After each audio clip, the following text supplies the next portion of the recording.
Bagaimana kabarnya hari ini? Baik ya, Tuhan. Berarti kita semua sehat.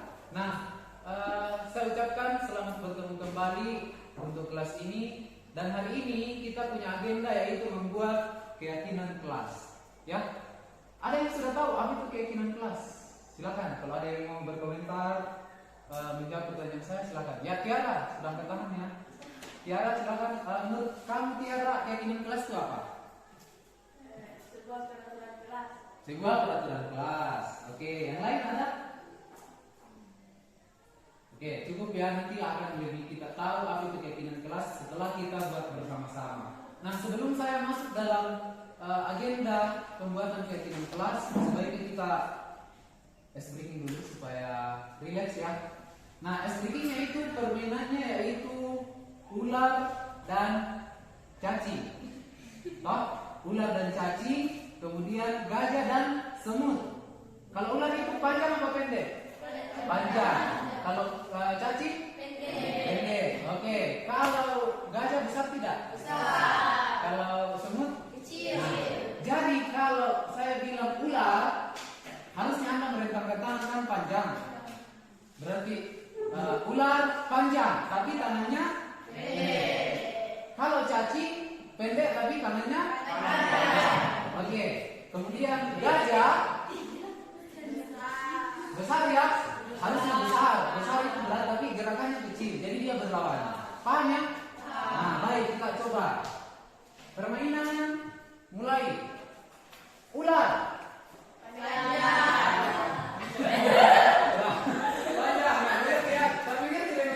Oke, ya, akan dicoba. Nah, gajah besar ya, besar. Semut kecil. Gitu ya, oke. Ini sudah yang ketiga, bukan lagi gladi. Baik, permainan mulai. Cacing.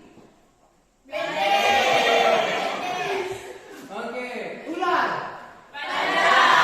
Gajah.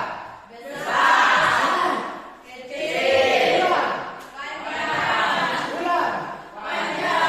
Semut.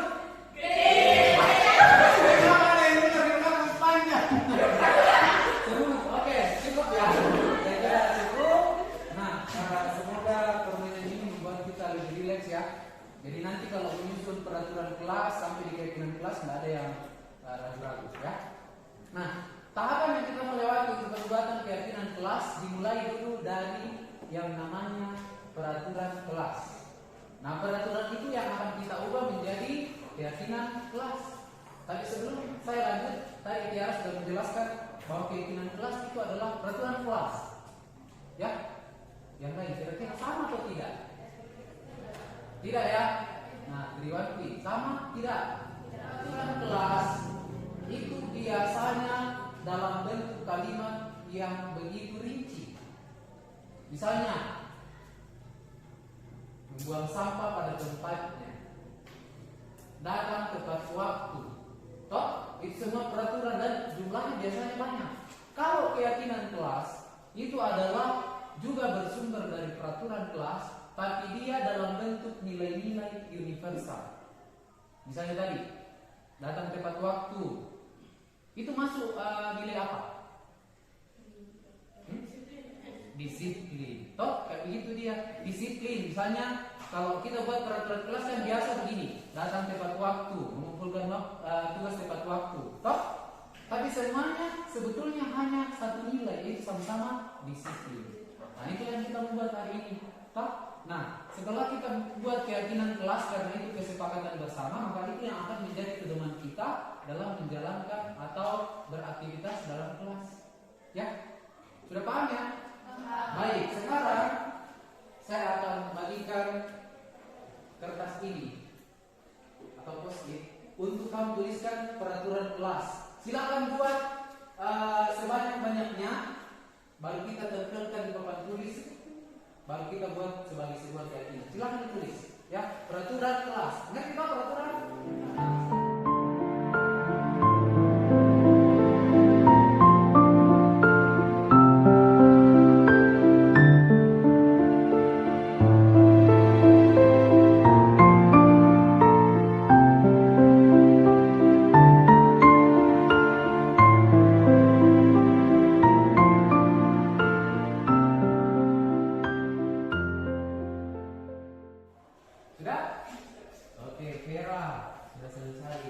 boleh langsung ditempel ya. Di peraturan kelas. Oke, keren.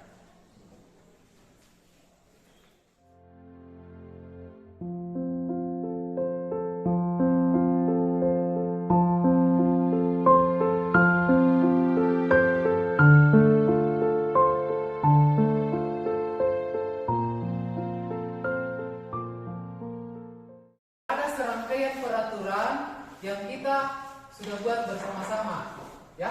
Nah, saya akan ulas satu persatu dan kalau ada kalimat yang sifatnya dalam bentuk kalimat yang masih ada larangan dan lain-lain, sekali lagi kita akan ubah menjadi kalimat yang positif, ya. Jadi sambil kita bahas satu persatu, kita akan ubah kalimatnya. Contoh, saya bahas satu persatu ya. Misalnya satu.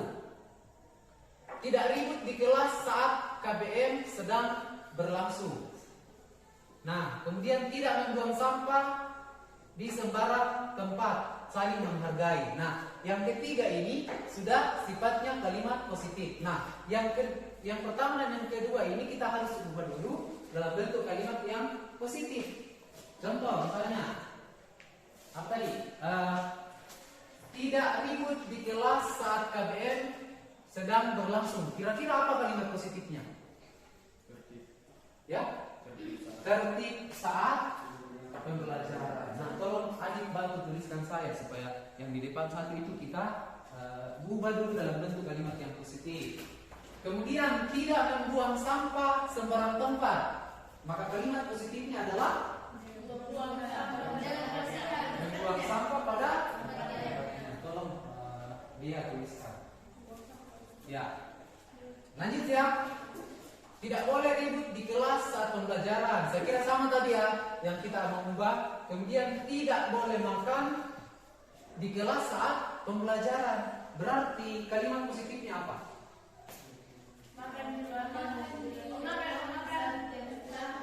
Makan saat? Oke, kalau masih ada positifnya di situ kira boleh tuliskan ya. Baru kita ganti yang peraturan tadi.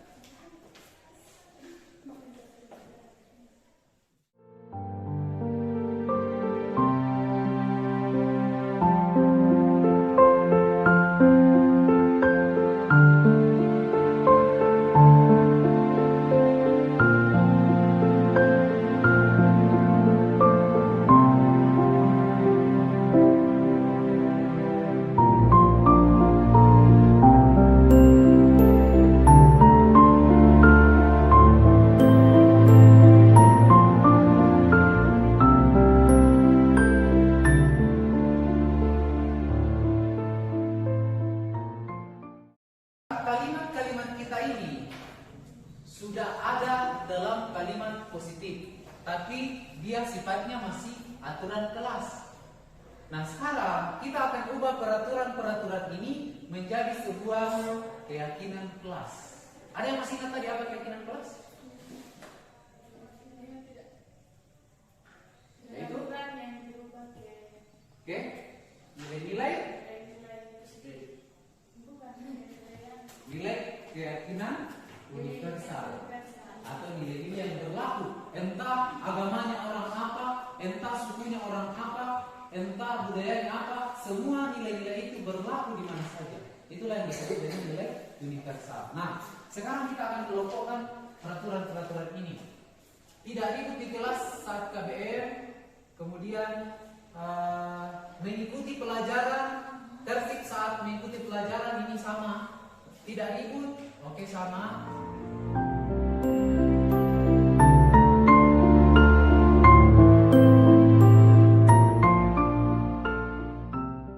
Peraturan-peraturan ini sudah kita kelompokkan. Saya sudah kelompokkan berdasarkan tempatnya masing-masing.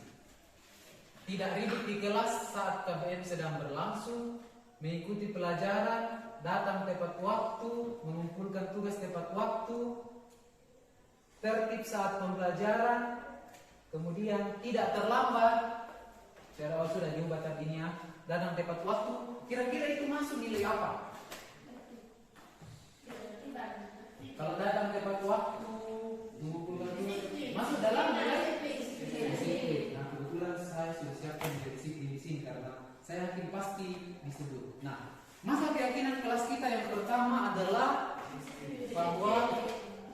semua percaya bahwa kita penting untuk disiplin. Toh? Jadi peraturan yang banyak sekali tadi di sini kita buat menjadi satu keyakinan, yaitu disiplin. Nah, sudah semua tercakup di sini. Itulah keyakinan kelas. Nah, sekarang yang kedua, mana tadi? Saling menghargai. Mana tadi? Tidak membuli teman atau apa? Menyayangi teman. Kemudian mendengarkan guru saat sementara menjelaskan. Ini juga. Di dalam kelas kita harus saling bekerja sama, menghargai guru maupun siswa. Nah, kira-kira itu nilai apa? Nilai hormat. Berarti keyakinan kelas kita yang kedua adalah hormat.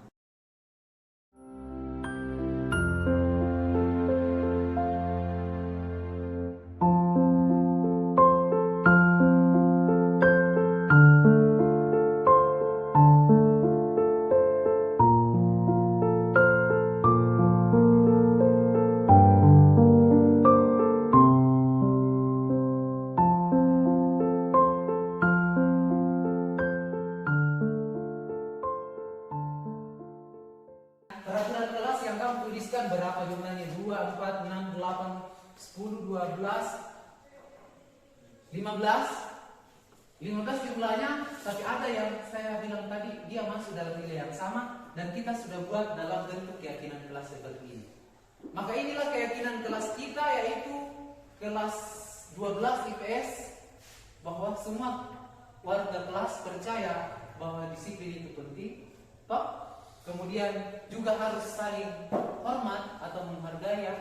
Kemudian bekerja atau kolaborasi, bekerja sama, dan semua orang yang ada di kelas ini atau siapa saja harus diterima. Ya. Berarti kalau keyakinan kelas sudah terbentuk, sekali lagi keyakinan ini lahir daripada proses yang kita lakukan bersama. Bukan saya yang paksa Anda, toh? Nah, bukan juga yang saya yang suruh buat peraturan begini, tapi kalian yang buat. Maka kalau besok misalnya ada yang melakukan kesalahan dan tidak melaksanakan keyakinan kelas ini, tinggal saya tanyakan, apakah kamu masih ingat keyakinan kelas yang sudah kita buat? Karena keyakinan ini bukan saya yang buat, tapi kita buat secara bersama-sama. Oke? Nah, sekarang proses yang terakhir adalah karena kesepakatan, keyakinan kelas sudah terbentuk. Silakan Anda maju satu persatu untuk tanda tangan di kertas itu, keyakinan kelas itu sebagai sebuah bentuk bahwa kita semua sepakat atau meyakini nilai-nilai yang kita sudah buat.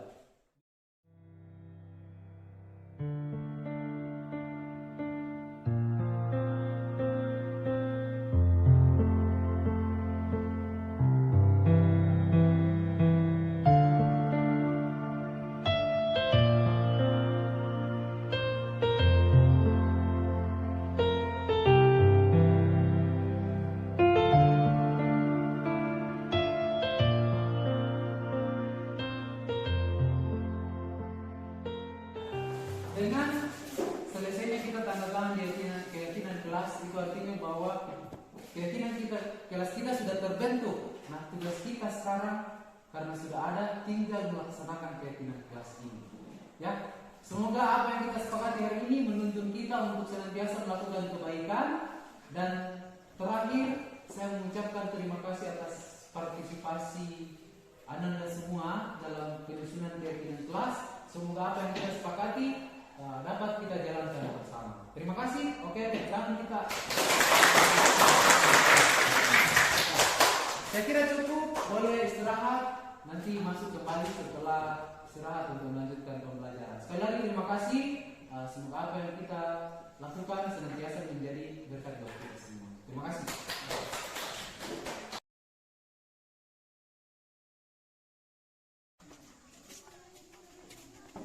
Pagi Pak. Iya, selamat pagi Dirli. Silakan masuk. Pak. Silakan duduk. Dirli, bagaimana kabarnya hari ini? Puji Tuhan baik Pak. Oh iya. Dirli tahu tidak kenapa Bapak panggil ke sini? Saya tahu Pak, saya lupa mengerjakan tugas yang Bapak berikan. Oh iya, berarti Dirli ada melakukan sesuatu ya. Kira-kira menurut diri itu tindakan yang dilakukan salah atau bagaimana? Menurut saya tindakan saya salah Pak. Diri menyadari itu ya. Ya Pak, saya sadar perbuatan saya minta maaf. Oh ya Dirli, melakukan kesalahan itu adalah hal yang manusiawi. Bapak juga pernah kok melakukan kesalahan, seperti di sekolah lupa mungkin mengumpulkan laporan tepat waktu. Tapi yang terpenting adalah ketika kita melakukan kesalahan, kita ada niat untuk memperbaikinya. Bapak panggil ke sini juga, Bapak tidak akan fokus membicarakan kesalahannya Dirli, tapi lebih fokus untuk mencari solusi atas tindakan itu. Ya Pak. Sekarang Bapak mau tahu, Dirli tidak mengumpulkan tugas pasti ada alasannya kan? Ya Pak, saya lebih banyak bermain dan saya lupa mengerjakan tugas yang Bapak berikan. Oh begitu Dirli ya. Sekarang Bapak tahu alasannya.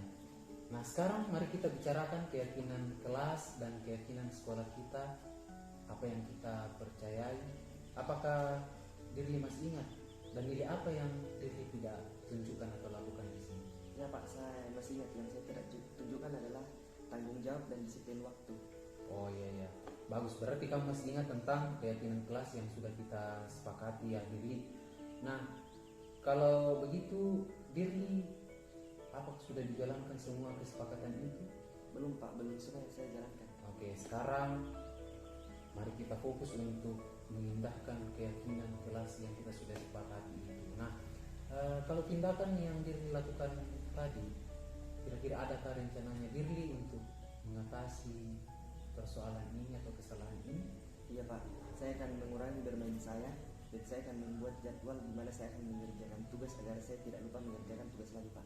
Ya, bagus sekali Dirli. Berarti Dirli sudah menemukan sendiri solusi atas persoalan atau kesalahan yang sudah diperbuat tadi. Semoga apa yang Dirli rencanakan ini berjalan dengan baik ya. Iya Pak. Dan saya harap juga jika besok-besok ada teman Dirli yang melakukan hal yang sama, Dirli mengingatkan tentang keyakinan kelas ya. Iya Pak. Nah, baik, terima kasih Dirli sudah berkenan menemui Bapak. Jadi mari kita bersama-sama untuk senantiasa memperbaiki kesalahan kita agar lebih baik ke depan. Tetap semangat untuk belajar dan sekarang Dirli boleh kembali ke kelas. Terima kasih ya. Terima kasih. Perkenalkan, nama saya Birli, kelas 10 kreatif dari SMA Negeri 1 Sisena Padang. Saya senang bisa berdiskusi bersama Pak Nopri tentang kesalahan saya yang melanggar kesepakatan kelas. Saya juga senang karena saya bisa menemukan solusi sendiri tanpa adanya paksaan dari guru. Sekian dan terima kasih. Selamat pagi Jacqueline. Ya, selamat pagi Pak. Bagaimana kabarnya hari ini? Puji Tuhan baik Pak. Baik. Puji Tuhan ya, kita masih sehat sampai hari ini. Nah, Jacqueline tahu tidak kenapa Bapak panggil ke sini? Iya saya tahu Pak, karena tadi saya terlambat masuk pelajaran Bapak. Oh begitu. Jadi menurut Jacqueline tindakan itu salah atau bagaimana? Menurut saya Pak itu tindakan yang salah. Baik, berarti Jacqueline menyadari ya bahwa ada kesalahan yang dilakukan. Iya Pak, saya sadar dan saya minta maaf. Baik, jadi begini Jacqueline, melakukan kesalahan itu adalah tindakan yang manusiawi karena tidak ada manusia yang sempurna. Bapak juga pasti pernah melakukan kesalahan, terlambat ke sekolah. Nah, yang penting di sini adalah kita melakukan kesalahan dan ada niat untuk memperbaikinya. Dan Bapak memanggil juga ke sini tidak akan fokus membahas masalah Jacqueline, tapi kita fokus untuk mencari solusinya. Setuju ya? Iya saya setuju Pak. Baik, kita akan fokus untuk mencari solusi bersama-sama. Nah, sekarang Bapak ingin tahu Jacqueline terlambat pasti ada alasannya kan? Silakan Jacqueline pikirkan dan ceritakan ke Bapak. Tadi saya terlambat Pak karena saya lambat menyelesaikan pekerjaan rumah saya.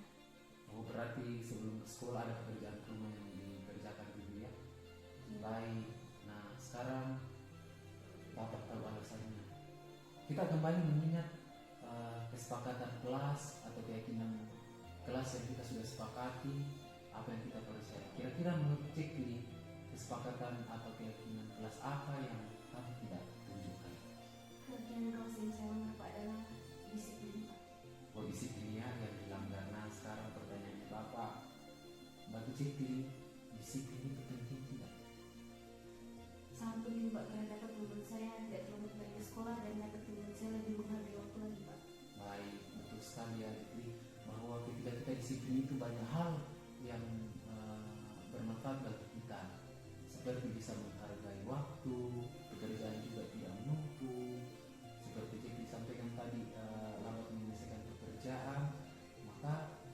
bisa penyebabnya karena tidak disiplin, ya. Nah, juga kalau kita menerapkan disiplin itu bisa kita lebih peduli kepada yang lain. Nah, sekarang dari kesalahan yang dilakukan Jekli ini dan berdasarkan faktor penyebabnya tadi, kira-kira apa rencana Jekli ke depan supaya tidak terjadi lagi terlambat? Saya akan bangun lebih awal Pak agar saya dapat menyelesaikan pekerjaan rumah saya dengan tepat waktu. Oke, berarti lebih cepat bangunnya sebelum ke sekolah, berarti pekerjaannya dikerjakan terlebih dahulu. Tadi terlambat karena lambat bangun, maka rencana Jekli adalah lebih cepat bangun dan mengerjakan pekerjaan. Baik. Saya kira itu adalah solusi yang sudah sesuai dengan persoalan yang dihadapi oleh Jekli, dan solusi itu adalah solusi yang Jekli temukan sendiri. Nah, Bapak berharap semoga ini berjalan dengan lancar dan Jekli tidak terlambat lagi ke sekolah. Ya, baik. Saya kira dari itu saja yang bisa kita diskusikan bersama pada hari ini. Jekli, terima kasih atas kesediaannya menemani Bapak, dengan harapan bahwa semoga apa yang Jekli rencanakan itu bisa berjalan dengan baik. Terima kasih. Sekarang Jekli boleh melanjutkan. Baik, terima kasih Pak.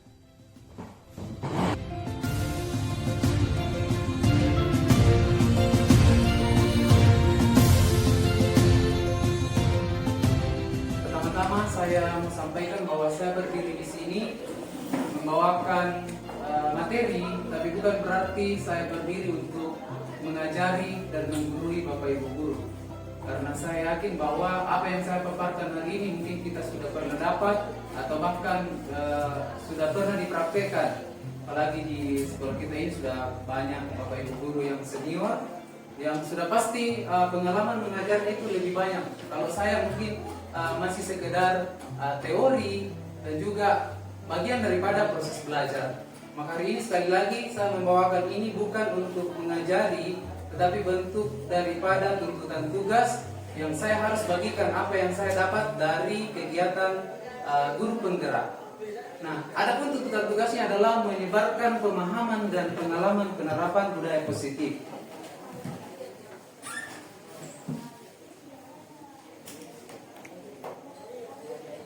Baik, untuk memulai materi saya menyampaikan beberapa pertanyaan pemantik yang memberikan kesempatan kepada Bapak Ibu untuk memberikan tanggapan atau jawaban, yaitu setuju atau tidak setuju. Itu saja dua jawabannya. Kalaupun ada yang mau menjawab dengan alasan, boleh. Pertanyaan yang pertama adalah bahwa hukuman dapat mendisiplinkan siswa.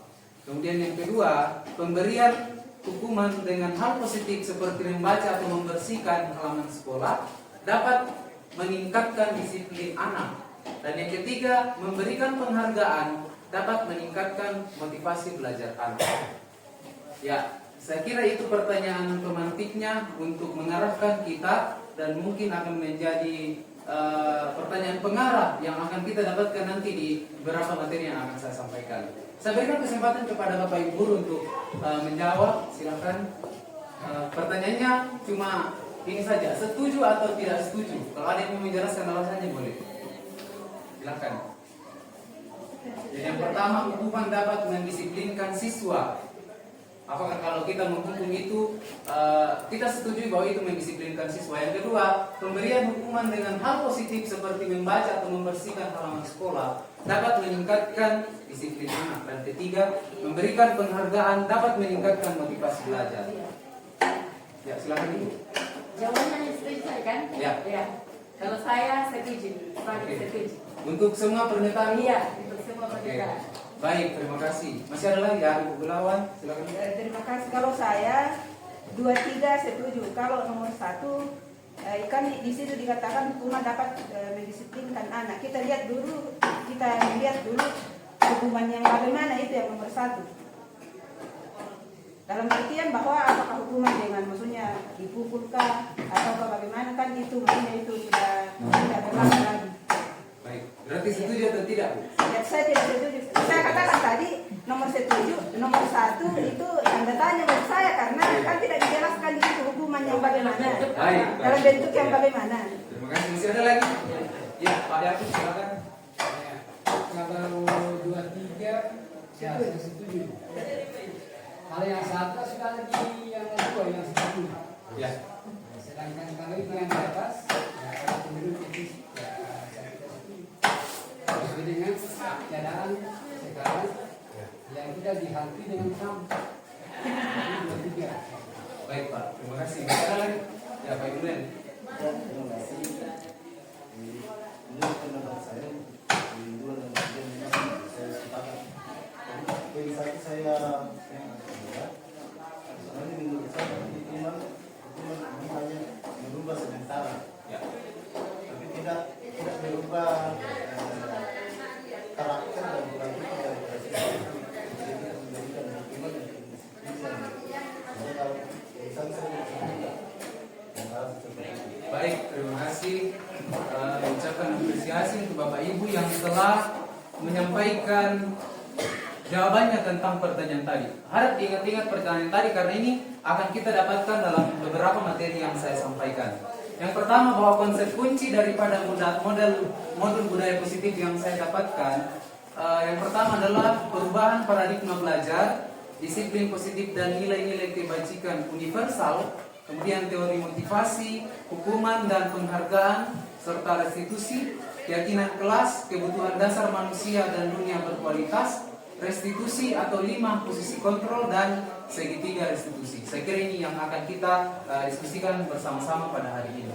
Yang pertama, pembelajaran dengan paradigma baru, yaitu bahwa pembelajaran dengan paradigma baru dirancang berdasarkan prinsip pembelajaran yang terdiferensiasi, sehingga setiap siswa belajar sesuai dengan kebutuhan dari tahap perkembangannya guna mewujudkan profil belajar Pancasila.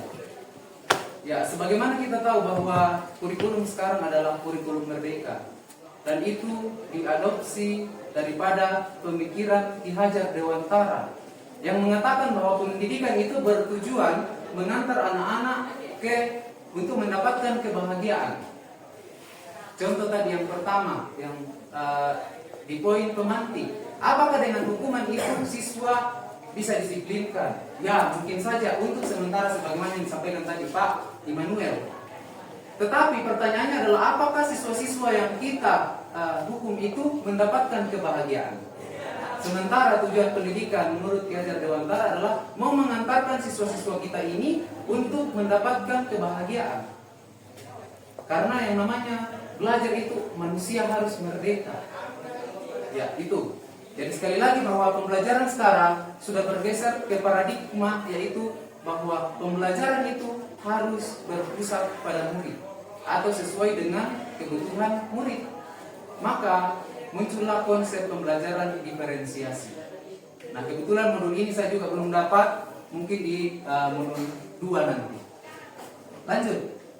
Kita masuk yang pertama, yaitu disiplin positif dan nilai-nilai kebajikan universal, yang dimulai dengan pendapat teori kontrol, bahwa ada beberapa poin yang merupakan ilusi yang terjadi selama ini, baik di antara guru maupun juga di antara yang bergelut dalam dunia pendidikan. Yang pertama, bahwa ilusi guru mengontrol murid. Yang kedua, ilusi bahwa semua penguatan positif, efektif, dan bermanfaat. Yang ketiga, ilusi bahwa kritik dan membuat orang merasa bersalah dapat menguatkan karakter. Kemudian yang keempat, ilusi bahwa orang dewasa memiliki hak untuk memaksa. Nah, kenapa disebut ilusi? Menurut teori kontrol atau disebut dengan teori pilihan, bahwa kadang-kala kita menganggap kita sebagai guru itu bisa mengendalikan murid-murid kita. Salah satunya adalah dengan penerapan hukuman. Yang kedua, bahwa penguatan positif seperti penghargaan itu bisa memberikan manfaat dan mendisiplinkan siswa seperti pertanyaan tadi. Kemudian yang ketiga, bahwa kritik membuat orang merasa bersalah dengan menguatkan karakter. Seperti kadang-kala kita, masa kamu tidak merasa bersalah sama orang tuamu seperti itu? Itu bagian daripada sebuah ilusi bahwa kadang-kala dengan kita menganggap bahwa membuat orang merasa bersalah itu orang akan menjadi seorang yang disiplin. Lanjut. Ya, tetapi paradigmanya sudah bergeser dari paradigma dari ilusi tadi itu yang seharusnya yang pertama itu berada pada stimulus respon, dan sekarang itu diarahkan ke teori kontrol. Kadang-kala kita menganggap bahwa kebutuhan siswa itu sama, bahwa semua siswa itu sama kebutuhannya. Tetapi yang sesungguhnya menurut teori kontrol bahwa kebutuhan itu berbeda-beda. Jangankan siswa, murid saja kebutuhannya pasti berbeda-beda. Yang kedua, semua orang melihat hal yang sama. Tetapi teori kontrol mengatakan bahwa setiap orang memiliki gambaran yang berbeda. Kita memperlihatkan gambar di sebuah kelas, itu mungkin responnya siswa dan pendapatnya akan berbeda-beda. Yang selanjutnya, kita mencoba mengubah orang agar berpandangan sama dengan kita. Bahwa kadang-kala kita mengarahkan, saya mau menjadikan kamu seperti ini. Sedangkan menurut Ki Hajar Dewantara, guru itu diibaratkan sebagai petani yang hanya menyemai bibit dan memelihara. Tidak bisa bibit jagung diubah menjadi padi, atau padi diubah menjadi yang lain. Maka sesungguhnya guru posisinya adalah sebagai yang namanya penuntun atau pamong. Kemudian selanjutnya, perilaku buruk dilihat sebagai suatu kesalahan.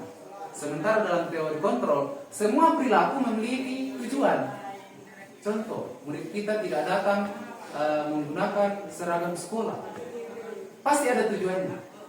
Kemudian, siswa main game di saat kita menjelaskan, pasti ada tujuannya. Dan ini akan berkaitan nanti dengan 5 kebutuhan dasar manusia. Selanjutnya, orang lain bisa mengontrol saya. Tetapi menurut teori kontrol, hanya Anda yang bisa mengontrol diri Anda. Tidak ada orang yang bisa mengendalikan orang lain. Kalaupun bisa, itu sifatnya sementara. Selanjutnya, pemaksaan ada pada saat kedudukan gagal. Tetapi teori kontrol mengatakan kolaborasi dan konsensus menciptakan pilihan-pilihan baru. Yang terakhir, model berpikir menang kalah. Kadang-kadang kita, masa saya diburu kamu yang ini. Nah, sementara dalam teori kontrol kita terapkan model berpikir menang dan menang, sama-sama senang. Ya, lanjut. Nah, ini kalau kita berbicara tentang disiplin positif, kalau kita mendengar kata disiplin, pasti yang biasa terbenak dalam pikiran kita adalah bahwa disiplin itu ada aturannya, kemudian ada hukumannya. Yang sesungguhnya kalau ada hukuman itu bisa menyakitkan, malu, marah, atau bahkan membuat orang dendam. Ya, saya kira. Nah, tetapi sesungguhnya bahwa disiplin itu mengarah kepada kata yang berasal dari bahasa Latin, yaitu disiplina, yang artinya belajar. Artinya bahwa disiplin itu mengacu kepada bagaimana orang-orang itu menggali potensinya menuju suatu tujuan, yaitu apa yang dihargai. Maka hal ini kita patut lihat bahwa sebetulnya disiplin itu bagaimana menghasilkan atau membuat orang menjalankan sesuatu bukan atas dasar paksaan, tetapi berdasarkan apa yang dia hargai atau nilai-nilai apa yang dia yakini. Tetapi budaya kita kadang menganggap bahwa yang namanya disiplin itu berubah menjadi sesuatu yang dilakukan pada orang lain untuk mendapatkan kepatuhan. Maka tidak jarang untuk orang bisa patuh sama kita dikasih penghargaan, hadiah. Nah, nanti kita lihat juga apa dampaknya hadiah atau penghargaan ketika membuat orang patuh atas dasar hadiah itu. Maka kecenderungan umum adalah menghubungkan kata disiplin dengan ketidaknyamanan. Jadi kalau kedisiplinan itu kadang-kadang yang terbenak dalam pikiran kita itu ketidaknyamanan, ada hukuman dan lain-lain. Tetapi sesungguhnya sekali lagi, kalau disiplin itu adalah bagaimana orang menggali potensinya supaya apa yang dia yakini bisa diterapkan yang berasal dari motivasinya sendiri. Maka tugas kita sebagai pendidik adalah menciptakan peserta didik yang memiliki disiplin diri sehingga mereka berperilaku mengacu kepada nilai-nilai kebajikan universal dan motivasi intrinsik dalam perubahan perilaku ke arah yang lebih baik.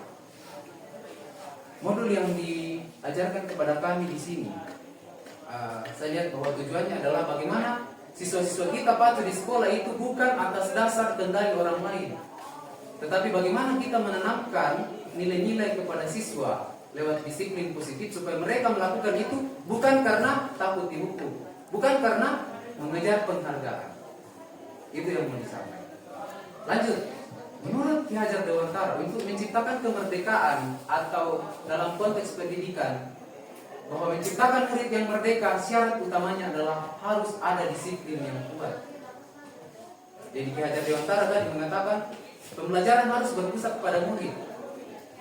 Tetapi Ki Hajar Dewantara juga tidak mengabaikan namanya disiplin, karena supaya orang bisa menciptakan murid yang merdeka harus ada disiplin diri yang tetap. Nah, lanjut. Nah, ini menurut dia bahwa disiplin diri dapat membuat seorang menggali potensinya menuju ke sebuah tujuan sesuai yang dihargai dan bermakna. Nah, sekali lagi bahwa tujuan kita saat ini adalah mengarahkan siswa untuk mencapai nilai-nilai kebajikan. Nilai kebajikan yang dimaksud adalah nilai-nilai yang berlaku secara universal. Dimanapun orang, pasti nilai itu dimiliki atau disetujui oleh orang banyak. Nah, ini nilai kebajikan dari 6 universitas, dari 6 institusi. Yang pertama adalah profil belajar Pancasila. Sebagaimana kurikulum Merdeka memberikan dimensi-dimensi ini, beriman dan bertakwa, mandiri, bernalar kritis, berkebinekaan global, bergotong royong dan selanjutnya. Sama, ada juga beberapa nilai-nilai yang ada ini. Nah, ini saya lanjutkan saja karena ini semua sama mengarah kepada hal yang sifatnya positif. Ya, lanjut. Teori motivasi. Nah, sekarang saya mengajukan sebuah pertanyaan kepada kita semua kembali sama dengan pertanyaan teman kita. Kalau melakukan sebuah perbuatan atau contoh ya, siswa kita kalau dia melakukan sesuatu kira-kira apa dasarnya atau apa motivasinya? Misalnya datang jam 7.30, kira-kira apa alasannya? Kira-kira apa? Misalnya Ibu Rita datang jam 7.30 mengajar, karena alasan apa? Tepat waktu. Bukan kira-kira? Supaya tepat waktu. Tepat waktu itu didasari oleh alasan apa? Apakah karena takut sama Ibu Kepse? Atau memang dari dalam diri bahwa saya melakukan itu karena saya pegang nilai bahwa disiplin itu baik. Kita pegang nilai karena disiplin itu, karena tanggung jawab kita memang harus tanggung jawab itu. Saya itu teori saya Pak, motivasi saya ke sekolah pagi-pagi supaya saya bisa ambil proyek cepat. Baik. Saya termotivasi. Ya, itu motivasinya Pak ya. Ya, kita lihat bahwa ternyata manusia melakukan perbuatan itu didasari oleh 3 motivasi. Yang pertama, kita melakukan suatu tindakan, satu karena mau bebas dari hukuman. Contoh tadi, datang jam 7.30, siswa datang jam 7.30, kita harus lihat apakah dia datang karena memang kesadarannya berasal dari diri sendiri bahwa menjadi disiplin itu hal positif, ataukah yang kedua mendapatkan imbalan. Kadang orang melakukan sesuatu itu karena ada imbalan yang mau didapat atau ada hadiah yang mau didapat. Sementara alasan yang ketiga adalah untuk menjadi yang mereka inginkan, seperti yang disampaikan tadi Bu Berti, bahwa dia datang karena tepat waktu, menganggap bahwa disiplin itu penting. Nah, inilah yang mau ditumbuhkan dalam diri murid-murid kita. Nah, karena kebanyakan mungkin siswa-siswa kita berada pada hal-hal ini. Datang ke sekolah tepat waktu karena kalau tidak datang pasti dihukum. Atau melakukan sesuatu ketika ada penghargaan atau imbalan yang diberikan. Sementara yang kita membangun adalah bagaimana mereka melakukan budaya positif atau hal-hal itu didasari sama kepercayaan nilai-nilai kebajikan yang ada dalam diri. Lanjut. Perbedaan antara hukuman, konsekuensi, dan restitusi. Bahwa hukuman itu sesungguhnya, makanya Bapak Ibu tadi tidak setuju karena kita sepakat bahwa hukuman itu selalu menyakitkan. Tidak nyaman, murid merasa takut, memaksa murid menyembunyikan kesalahan, dan kadang murid menjadi rendah diri. Dia merasa bahwa dia adalah orang yang gagal. Maka dia posisinya di sini adalah terbentuk identitas gagal. Lanjut. Identitas sukses. Nah, disinilah dibentuk yang pertama konsekuensi. Kan tadi ada hukuman, ada konsekuensi. Tetapi sesungguhnya ada juga bagian yang sifatnya jangka pendek. Tadi penghargaan toh, ketika ada hadiah yang ditawarkan, ya semangat ketika ada hadiah. Tapi mungkin akan berakhir seperti yang disampaikan Pak Immanuel tadi ketika hadiah itu tidak ada. Atau melakukan kesalahan karena ada hukuman. Kalau tidak dihukum, mungkin tidak melakukan. Nah, posisinya guru di sini memonitoring, kemudian murid menghormati peraturan, kehilangan waktu untuk merenungi kesalahan. Sementara restitusi yang ditekankan dalam murid ini adalah bahwa murid itu bertanggung jawab untuk perilakunya. Dia melakukan kesalahan, maka dia menyadari dan ada keinginan untuk memperbaiki. Yang kedua, fokus pada pemecahan masalah jangka panjang. Karena itu tadi, motivasi yang mau dibangun adalah motivasi intrinsik. Yang ketiga, murid menghormati dirinya dan orang lain. Yang keempat, murid bersemangat untuk memperbaiki kesalahan. Ya, ini didukung oleh penghargaan.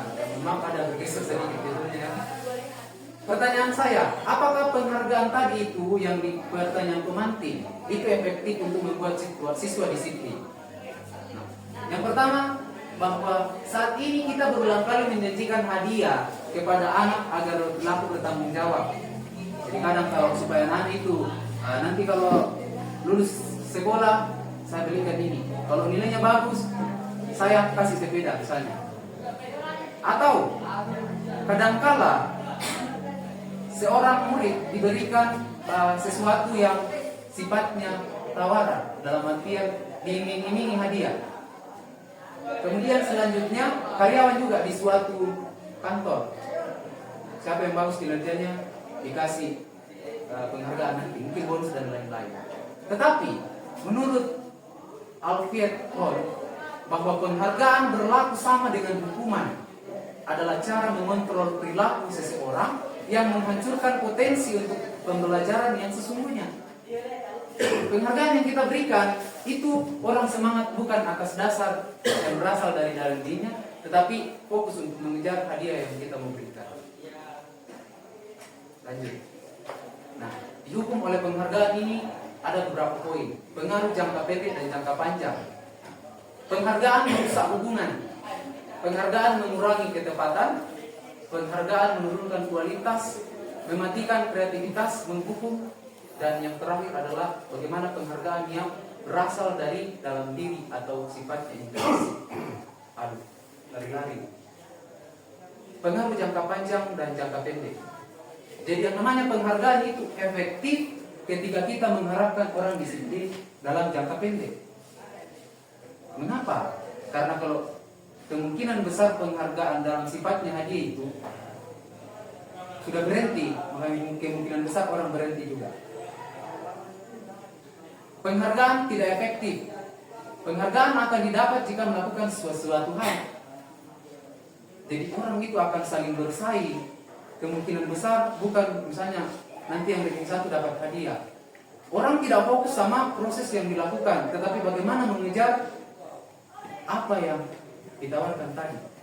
Kemudian yang ketiga, kita harus terus-menerus memberikan penghargaan jika ingin orang tersebut menerus melakukan yang kita inginkan.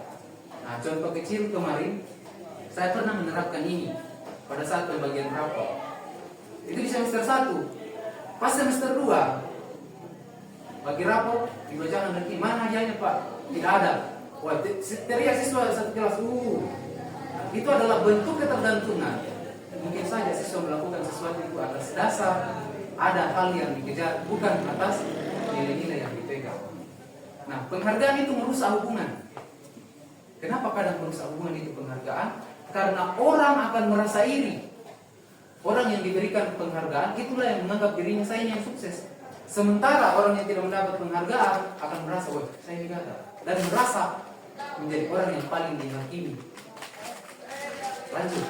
Penghargaan mengurangi ketepatan. Nah, Ini bergeser ya, saya bacakan. Dalam sebuah percobaan, sekelompok anak laki-laki berusia 9 tahun diminta untuk melihat gambar wajah yang ditampilkan di layar. Dan mereka harus memberitahu jika wajah tersebut sama atau tidak. Nah, beberapa dari mereka diberi penghargaan dalam bentuk uang pada saat mereka memberikan jawaban benar, sementara sebagian yang lain tidak. Jadi yang jawab benar itu diberikan penghargaan. Nah, apa hasilnya? Anak laki-laki yang dibayar justru lebih banyak membuat kesalahan. Nah, itu penghargaan yang mengurangi ketepatan.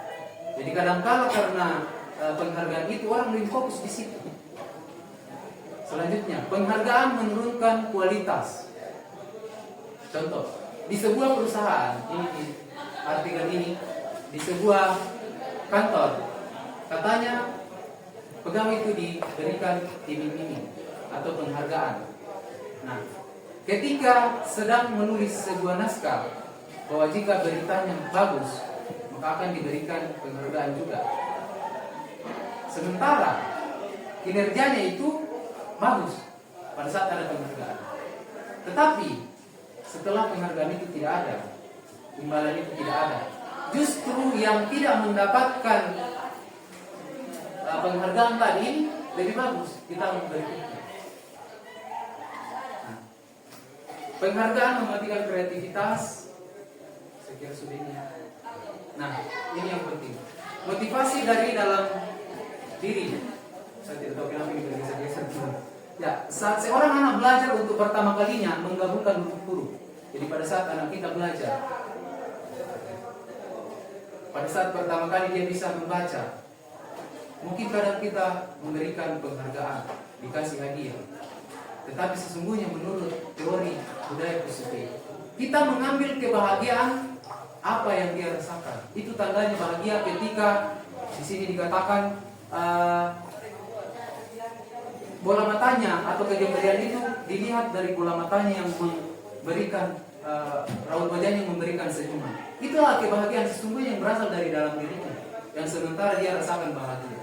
Kalau dikasihlah hadiah, sesungguhnya dia dirampas apa yang sementara dia rasakan, karena akan fokus ke hadiah ini, bukan apa yang dirasakan tadi secara pribadi. Nah, restitusi ini adalah sebuah pendekatan untuk menciptakan disiplin positif. Bahwa restitusi, bagaimana murid itu memperbaiki kesalahannya, sehingga mereka bisa kembali pada kelompok mereka dengan karakter yang lebih kuat. Artinya apa? Dengan penerapan restitusi, siswa kita setelah melakukan kesalahan tidak merasa gagal dan minder dengan teman-temannya, tetapi kembali ke kelompoknya dengan niat untuk memperbaiki kesalahan. Restitusi itu adalah proses kolaborasi. Kolaborasi antara siapa? Guru dan murid untuk menghasilkan solusi. Ya, ciri-ciri restitusi. Yaitu restitusi itu bukan menebus kesalahan, namun belajar dari kesalahan. Jadi penerapan restitusi dalam disiplin positif tujuannya bukan untuk menebus kesalahannya, tetapi bagaimana siswa itu memperbaiki kesalahannya. Selanjutnya, restitusi memperbaiki hubungan. Selanjutnya, restitusi adalah tawaran, bukan paksaan. Jadi pendisiplinan dengan restitusi bukan sesuatu yang dipaksakan, tetapi didasari oleh kesepakatan dan bahkan atas dasar keinginan murid itu sendiri yang sesuai dengan pelanggarannya. Kemudian restitusi menuntut untuk melihat ke dalam diri. Jadi restitusi itu lebih banyak melibatkan refleksi. Kemamasa nakau kakak-kakak kaleta. Ya. Jadi artinya kalau melakukan kesalahan, jangan sibuk mempersalahkan orang lain, tapi lebih kepada kenapa saya melakukan kesalahan ini. Itulah yang kita mau capai dari diri kita. Nah, restitusi mencari kebutuhan dasar yang mendasari tindakan. Tadi di depan dikatakan, setiap tindakan itu pasti ada motivasinya. Siswa bolos ada motivasinya, siswa terlambat ada tujuannya atau ada alasannya. Itulah yang mau dicapai dalam restitusi. Restitusi mengubah kebiasaan mengomentari orang lain menjadi mengomentari diri sendiri. Penerapan dengan restitusi supaya orang-orang itu atau kalau ada kesalahan tidak sibuk mengomentari orang lain, tetapi lebih kepada refleksi diri tadi. Nah, ciri-ciri kemudian keyakinan kelas. Nah, maka untuk menciptakan sebuah nilai-nilai atas dasar intrinsik dibutuhkan yang namanya keyakinan kelas. Kira-kira pertanyaan selanjutnya saya, ini mungkin kita diskusi lagi. Kenapa keyakinan kelas, bukan aturan kelas? Kan kadang kalau kita mau mendisiplinkan diri adalah dilarang mencoret-coret dinding. Itu adalah aturan. Sementara yang dipaparkan di sini adalah keyakinan kelas. Ada yang bisa kira-kira Bapak Ibu menjelaskan kenapa keyakinan kelas bukan aturan kelas? Setelah penjelasan tadi bahwa aturan itu sebetulnya berarah kepada hukuman. Kalau dalam disiplin positif. Silakan Pak. Jadi terima kasih. Beranjak dari sebuah teori sense of responsibility and sense of belonging, inilah jawaban saya, Pak. Kenapa bukan aturan yang harus menjadi aturan, menjadi keyakinan? Kalau semua siswa merasa bahwa kelas itu adalah tanggung jawabnya dan kelas itu adalah rasa memilikinya, maka aturan itu dengan sendirinya menjadi sesuatu yang dinomorduakan. Untuk apa kita takut dengan aturan? Karena kita sudah punya tanggung jawab di sana, sense of responsibility saya. Saya kelas 11 IPS. Tidak mungkin saya mengatakan yang membersihkan kelas 11 IPA. Karena ada sense of responsibility. Apatah lagi kalau sense of belonging saya sudah miliki, bahwa rasa memiliki saya. Kalau saya coret itu tembok berarti coret diriku sendiri. Kan begitu ya? Jadi itu teori saya, Pak. Dari kata responsibility dan sense of belonging. Baik, masih ada Bapak Ibu yang mungkin memberikan tanggapan? Silakan Pak Adi. Kalau yang lebih layak jelaskan ini Pak Tandi, karena pertemuan yang kemarin sebelum ini Pak Tandi sempat paparkan ini keyakinan kelas. Jadi biarlah karena beliau mungkin masih di luar, saya sedikit berikan apa yang saya pahami. Aturan kelas itu hakikatnya bersumber dari selain siswa. Jadi aturan itu sumbernya dari selain siswa.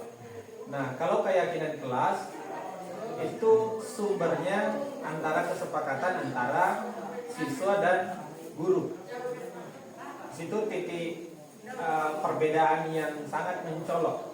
Jadi aturan itu siswa itu sebagai penerima saja, sebagai objek dari aturan. Sementara dalam keyakinan kelas, siswa itu posisinya sebagai subjek, pelaku.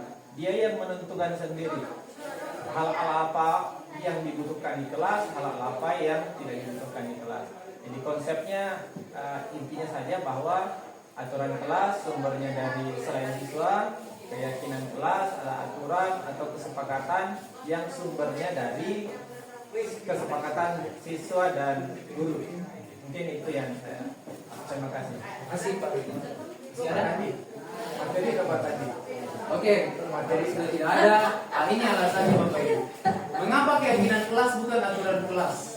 Bahwa nilai kebajikan universal tadi yang disepakati secara tersirat dan tersurat, lepas dari latar belakang, suku, negara, bahasa maupun agama.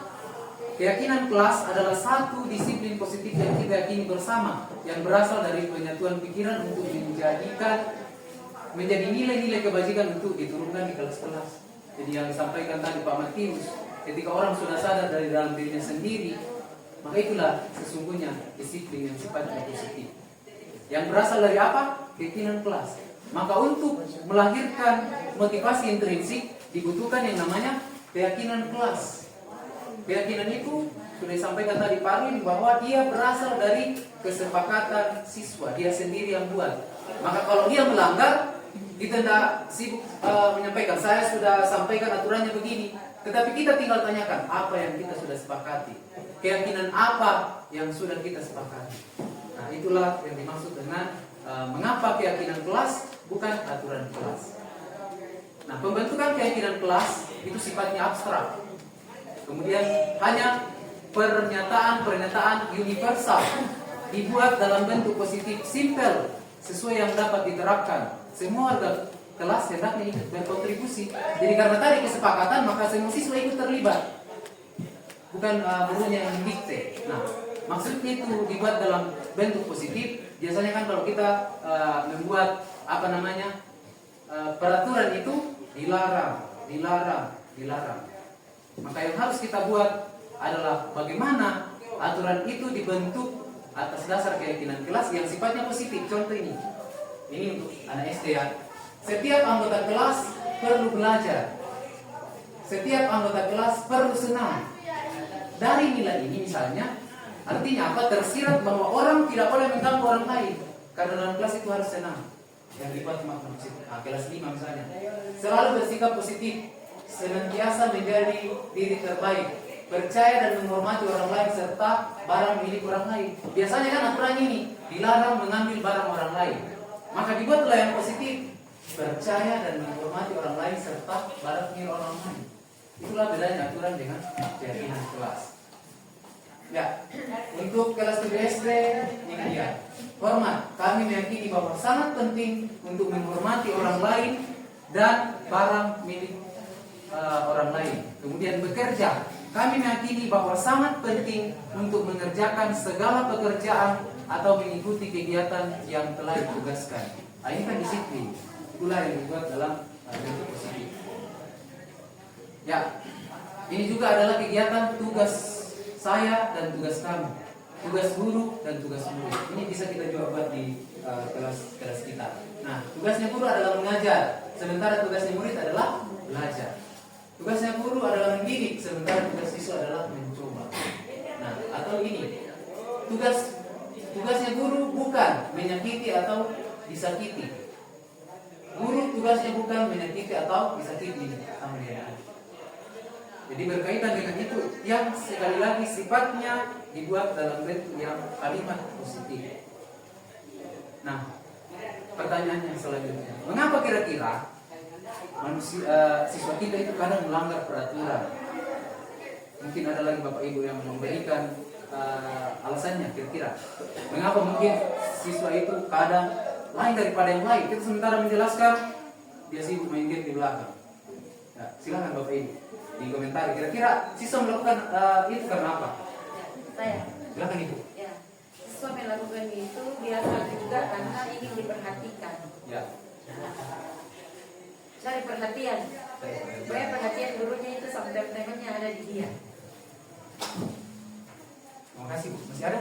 Ya, mari. Mungkin kalau saya ngajar ada anak-anak di belakang dengan kegiatan lain, mungkin yang bisa saya tangkap bahwa dia mau belajar tidak sesuai dengan apa yang saya ajarkan.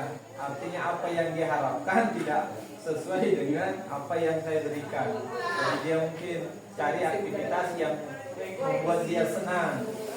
Artinya apa? Dia tidak senang dengan proses pembelajaran yang sedang berlangsung, sehingga cari kegiatan yang menyenangkan dia. Mungkin itu dari saya. Masih ada? Silakan. Diskusi saja. Saya perhatian dan pelajaran saya kurang menyenangkan. Oke. Metodenya kurang. Terima kasih, tapi saya tertarik dengan kata kebutuhan dasar di sana. Saya juga belajar dari teori hierarkis ini dari Abraham Maslow. Karena ini William Glasser ini memang satu teori yang dia kembangkan bahwa orang melakukan itu karena dia merasa senang. Tapi kalau Abraham Maslow dengan hierarkis of needs-nya itu mengatakan bahwa terkadang orang tidak melakukan sesuatu karena kebutuhannya tidak terpenuhi. Nah, basic need. Sambil contoh basic need ya. Kalau anak-anak itu datang di sekolah dengan kebutuhan dasarnya dari rumah, dia sarapan, dikasih ojek, kemudian dikasih uang jajan, pasti motivasi belajarnya tinggi. Tapi karena persoalan dari luar, basic need-nya tadi yang tidak terpenuhi, maka dia datang akan asal-asalan. Seakan-akan bahwa dalam dirinya itu ada suatu gejolak bahwa untuk apa saya belajar, karena kebutuhan saya juga tidak terpenuhi. Itu satu. Yang kedua, menurut saya adalah apa yang teman-teman bapak-bapak dan ibu guru sampaikan itu memang ini menjadi satu dilema menurut saya seorang guru. Terkadang kita bagaimana menyenangkan murid, Tapi satu sisi juga terusik kita proses sambil contoh ya. Kan maunya siswa, kalau kita masuk ya bikin ketawa lah, dia sedang seperti ulangan tadi. Tapi pertanyaan kita apakah materi ini cocok dibikin ketawa kan, begitu ya. Jadi memang ada suatu kutub yang berbeda antara murid dengan siswa yang menurut kita seorang guru adalah kita jeli. Karena itu menurut saya yang paling penting kita lakukan dulu adalah bagaimana kita menumbuhkan sikap belajar murid, reinforcement kita dulu, peringatan kita. Yang sering saya lakukan itu adalah pemberian motivasi. Saya tidak pernah mengajar langsung materi, tapi bagaimana memberikan motivasi dulu. Sebagai sebuah titik awal, kalau termotivasinya sudah ada, baru saya ngajar. Kan? Ya ibaratnya kalau mereka sudah lapar, ini makananmu. Ya itu menurut saya. Makasih Pak, terima kasih.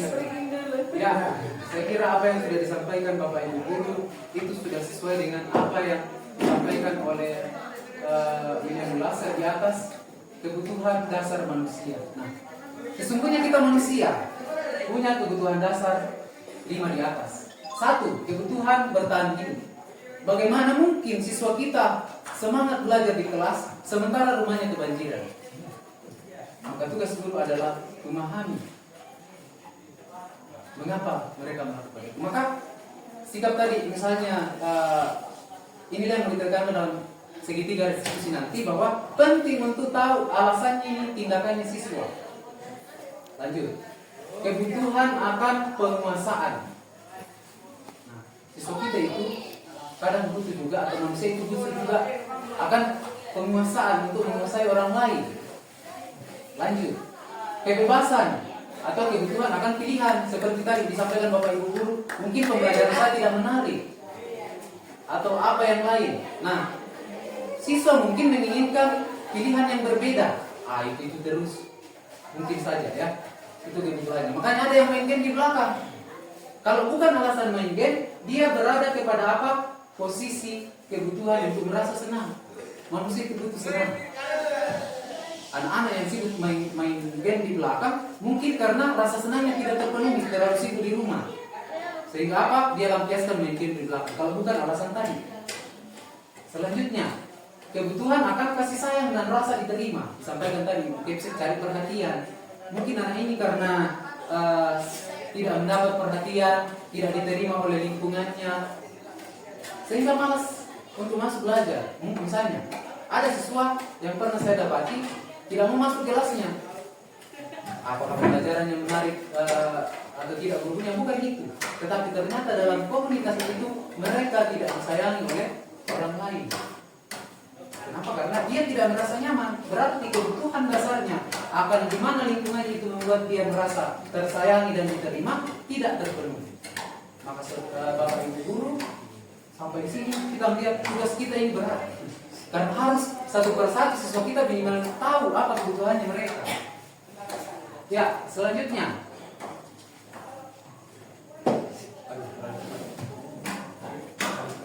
Nah,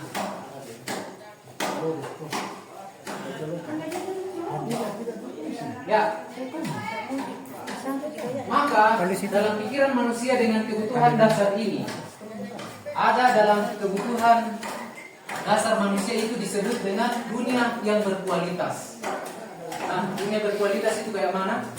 Ketika kita berada pada tempat khusus dalam pemikiran kita, ini hanya berada dalam pemikiran kita, tempat yang menyimpan gambaran representasi dari semua yang kita inginkan.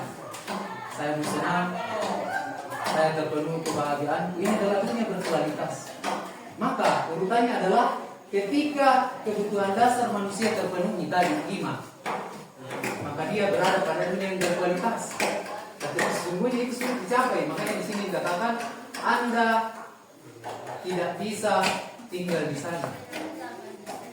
Manusia merdeka. Kalau kebutuhannya manusia itu sudah terpenuhi, maka dia akan menjadi manusia merdeka. Kalau manusia sudah merdeka, maka akan memunculkan disiplin yang positif.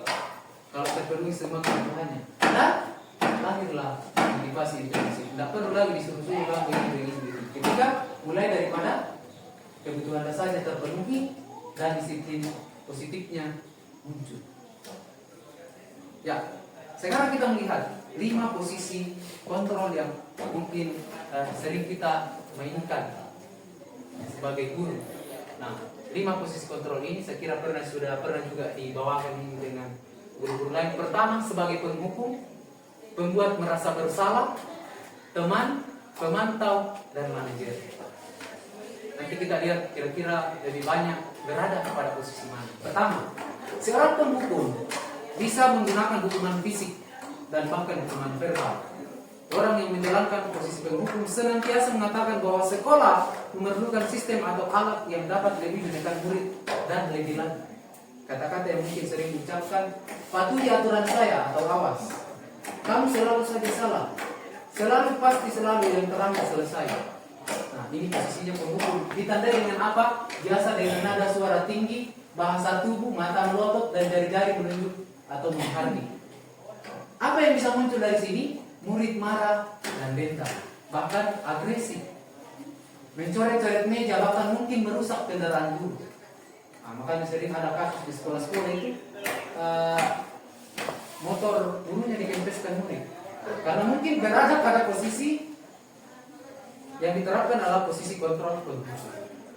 Lanjut, pembuat merasa bersalah. Kalau tadi itu menghukum, posisi ini membuat siswanya selalu merasa bersalah. Dia hening dengan suara yang lembut, rendah diri, kayak membuat orang seolah-olah dielus-elus tapi sementara dipanggang. Nah, contoh yang sering diucapkan, ibu sangat kecewa sekali dengan kamu. Bapak berkali-kali harus memberitahu kami ya. Gimana coba kalau orang tua kamu tahu kamu berbuat begini? Nah, ini dalam posisi kita membuat orang merasa bersalah.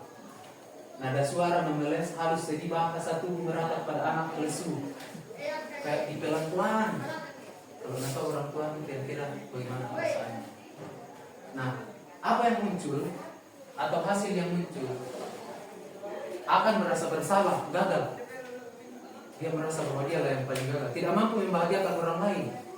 Kondisi ini lebih berbahaya dari penghukum tadi, karena kalau tadi dihukum, emosinya muncul, dia lampiaskan ke meja dan lain-lain. Tetapi kalau posisi merasa bersalah, dia akan pendam atau tidak bisa meluapkan emosinya, disimpan saya. Jadi posisi kontrol ini bukan cuma berlaku di sekolah, tapi mungkin juga dalam posisi mendidik anak-anak kita di rumah. Ya, ada juga yang memposisikan sebagai teman. Guru tidak akan menyakiti murid, namun tetap mengontrol murid melalui persuasi. Posisi teman bisa negatif, bisa juga positif. Positifnya berupa hubungan baik yang terjalin, sementara yang negatifnya sebagaimana yang dibawa tadi. Ayo bantulah, jadi bapak ya. Nah, ini sebagai teman mendekat ke siswa untuk jangan melanggar ya, jadi bapak. Misalnya kerjakan tugas saya, nanti saya tegur ibu kepala sekolah. Maka sesungguhnya kita membuat ini siswa sebagai teman, tetapi kan ini tidak akan memunculkan motivasi atas dasar dirinya sendiri, tapi demi ibu saya lakukan. Tapi kalau diganti guru lain, kemungkinan besar tidak lakukan. Kan demi ibu sih yang mengatakan tadi. Nah, biasanya guru tidak membantu, maka murid akan kecewa dan tidak mau berusaha lagi. Hanya menurut pada satu guru saja. Murid merasa senang dan akrab dengan guru. Murid menjadi tergantung pada guru tersebut. Jadi kadang-kala guru diperlakukan berbeda-beda karena posisi kontrol ini tadi. Kadang menerapkan teman. Jadi yang teman tadi itu saja dekat-dekati siswa. Sementara yang mungkin yang lain tidak terlalu dekat. Kenapa? Karena diterapkan posisi ini. Maka siswa dengan posisi kontrol teman, dia memilih dan membeda-bedakan guru. Kemudian posisi pemantau. Ini memantau berarti dia mengawasi. Dia selalu mempertanyakan peraturannya apa? Peraturan sekali dia ini. Apa yang telah kamu lakukan? Sanksi atau konsekuensi apa? Mengandalkan perhitungan catatan data, nada suara data, bahasa tubuh yang formal. Nah, hasilnya apa? Murid memahami konsekuensi akibat melanggar aturan. Murid juga tidak memahami. Jadi siswa tadi paham bahwa aturannya adalah kalau saya melanggar aturan ada konsekuensinya, maka dia berada pada posisi pemantau. Sementara yang diterapkan adalah kita berada pada posisi manajer, yaitu apa? Guru berbuat sesuatu bersama dengan murid, mempersilahkan murid mempertanggungjawabkan perilakunya, mendukung murid agar dapat menemukan solusi atas permasalahannya sendiri. Kemudian memiliki keterampilan di posisi teman maupun pemantau. murid diajak untuk menganalisis kebutuhan dirinya maupun kebutuhan orang lain dengan berkolaborasi. Jadi posisinya ini manajer, dia tidak memaksakan tadi kepada muridnya apa yang diinginkan, tetapi lebih kepada memfasilitasi murid supaya murid itu sendiri yang menemukan yang namanya solusi atas apa yang dihadapinya. Contoh, kan tadi kita sudah buat kesepakatan kelas. Jadi untuk menerapkan posisi manajer, dia dahului tadi dengan posisi kesepakatan kelas. Kalau ada sesuatu yang melanggar, kita tinggal tanyakan apa yang kita yakini. Nah, kita kembali tanyakan keyakinan kelas. Apa kamu meyakininya? Jika kamu meyakini, apakah kamu bersedia memperbaikinya? Selanjutnya, jika kamu memperbaiki ini, hal ini menunjukkan apa tentang dirimu? Apa rencana kamu untuk memperbaikinya? Jadi pertanyaan-pertanyaan ini menggiring siswa supaya dia menghasilkan apa yang diinginkan sendiri untuk dirinya. Bukan saya mau ini, bukan saya mau ini. Jadi siswa sendiri yang menemukan. Ya, seorang manajer bukan untuk mengatur perilaku siswa. Kita memilih murid agar dapat mengatur dirinya. Nah, seorang guru itu suara harus tulus. Kemudian tidak marah, tidak meninggalkan suara, apalagi menjadi ke murid berkaca pinggang, tidak bersikap seolah menyesal tanpa sedih sekali atas perbuatan murid, tidak bersenda-gurau dan menempatkan diri sebagai teman murid.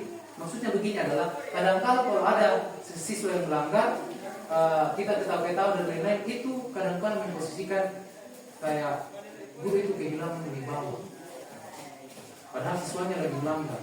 Nah, hasilnya dari manajer ini adalah siswa menjadi bertanggung jawab atas perbuatannya, murid mencari jalan keluarnya dari permasalahannya sendiri. Nah, ini posisi kontrolnya. Kalau dia motivasinya tadi eksternal ya, maka yang tercipta adalah bisa jadi identitas gagal. Kenapa? Karena selalu dikontrol orang lain. Sementara kalau identitas yang berhasil, ini mengajukan pertanyaan-pertanyaan dalam posisi manajer tadi. Itu untuk memacu siswa apa yang dia inginkan. Kemudian apa yang kita yakini. Kembali menanyakan keyakinan kelas. Ya, ini segitiga restitusi. Ini materi yang terakhir Bapak Ibu. Maka posisi untuk menerapkan seorang manajer, prosesnya disebut dengan segitiga restitusi.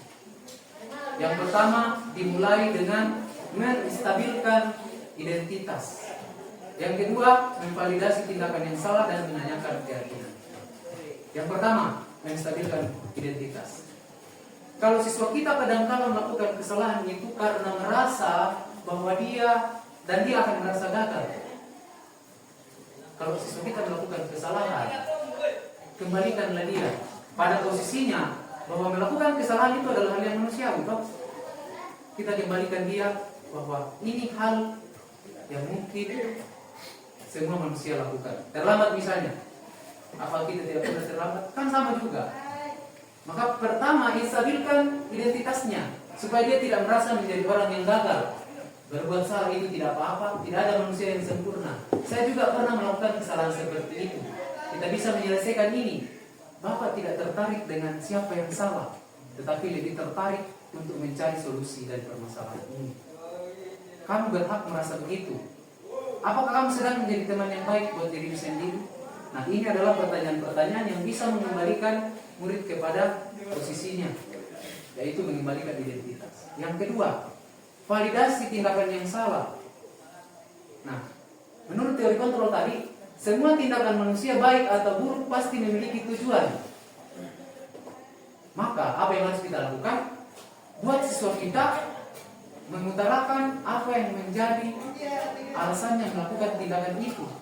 Seperti yang saya sampaikan tadi, ada siswa kita terlambat, tetapi dia berada pada posisi kita tidak memberikan ruang untuk menyampaikan alasannya tadi.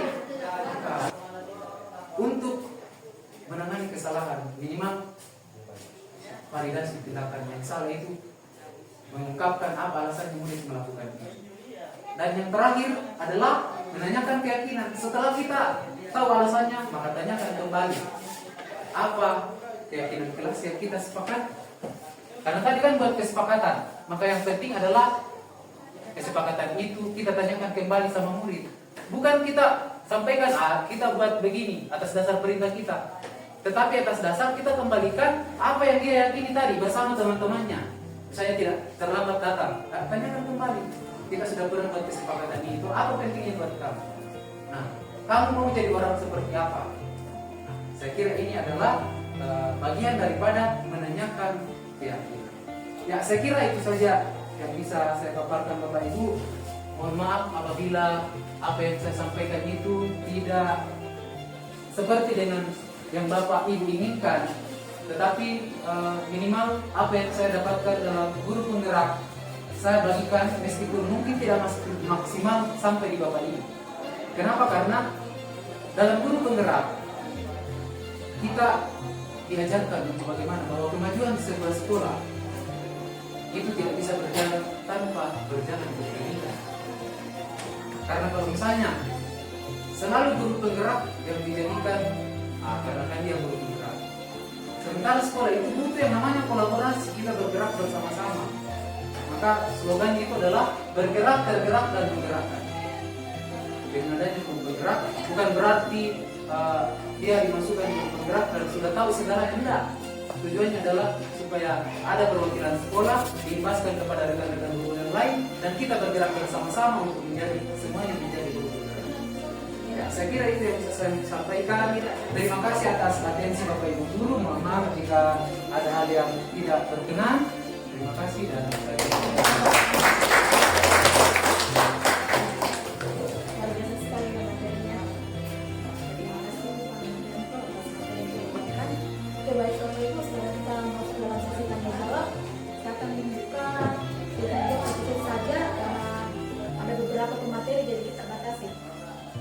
Mungkin 3 pertanyaan.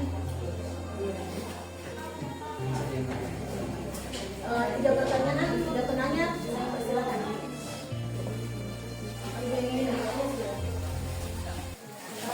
Jelas sekali.